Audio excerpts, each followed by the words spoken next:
Jumat kemarin berkas perkara Ahok telah diserahkan ke Kejaksaan Agung. Berkas perkara kasus dugaan penistaan agama setebal 826 halaman diserahkan penyidik Polri kepada Kejaksaan Agung. Kejaksaan Agung yakin penelitian berkas perkara Ahok akan bisa selesai kurang dari 2 minggu. Ahok ditetapkan sebagai tersangka dugaan penistaan agama atas pidato yang disampaikan di Kepulauan Seribu pada September 2016.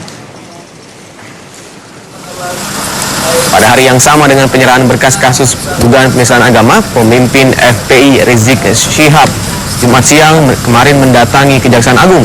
Rizik Syihab bertemu dengan Jaksa Agung Muda Tindak Pidana Umum Kejagung, Nur Rahman. Kedatangannya ini bertujuan mengawali kasus penistaan agama. Tidak hanya itu, Rizik juga meminta kepada Kejagung untuk segera menyelesaikan berkas Ahok agar bisa disidangkan.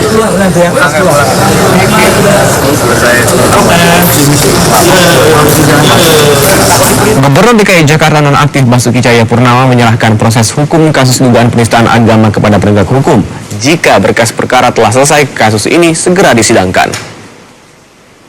Berarti kita akan sidang pertama Desember.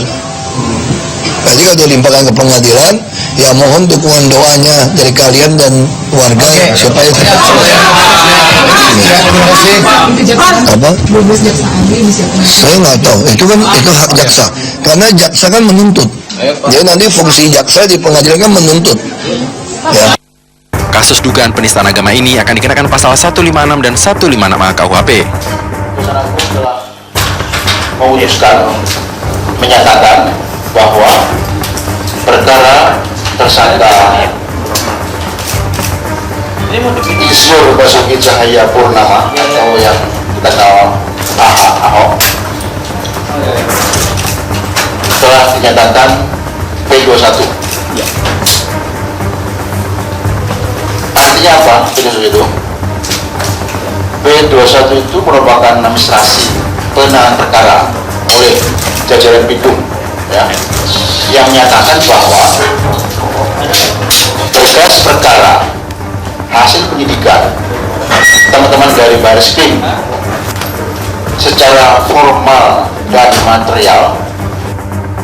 Sementara itu, Gubernur DKI Jakarta nonaktif Basuki Cahayapurnama atau Ahok mengaku belum menerima panggilan terkait berkas kasus yang menimpanya yang telah dinyatakan rampung atau P21. Meski begitu, Ahok mengaku telah siap masuk ke tahap persidangan. Udah masuk P21, biasanya sih berarti mungkin akan cepat di pengadilan. Ada panggilan, Pak? Belum. Surat sudah masuk mungkin, Pak? Belum, saya nggak tahu. Tapi biasanya kalau sudah P21 berarti cepat akan sidang di pengadilan. Kan kita akan gugat lagi kan, akan naik. Kita akan naikkan lagi banding kan. Maka kita udah bangun sistem. Dan pengadilan juga sampai putusan itu bisa sampai setahun 2 tahun. Berarti Bapak udah punya rencana banding sebelum ada? Kan nggak tahu semua orang. Kita mau banding semua orang kan pasti berpikir gitu. Nggak tahu kita. Saya nggak tahu, tapi saya yakin kalau semua menyaksikan dengan adil, tidak ada sama sekali saya menista agama. Tidak ada sama sekali. Dan saya sudah minta maaf juga kegaduhan ini karena kesalahpahaman terjadi. Setelah ini, Kejaksaan Agung meminta penyidik Bareskrim Polri untuk menyerahkan barang bukti dan tersangka ke pengadilan. Rencananya sidang akan digelar di Pengadilan Negeri Jakarta Utara. Dari Jakarta, Tim Liputan RTV.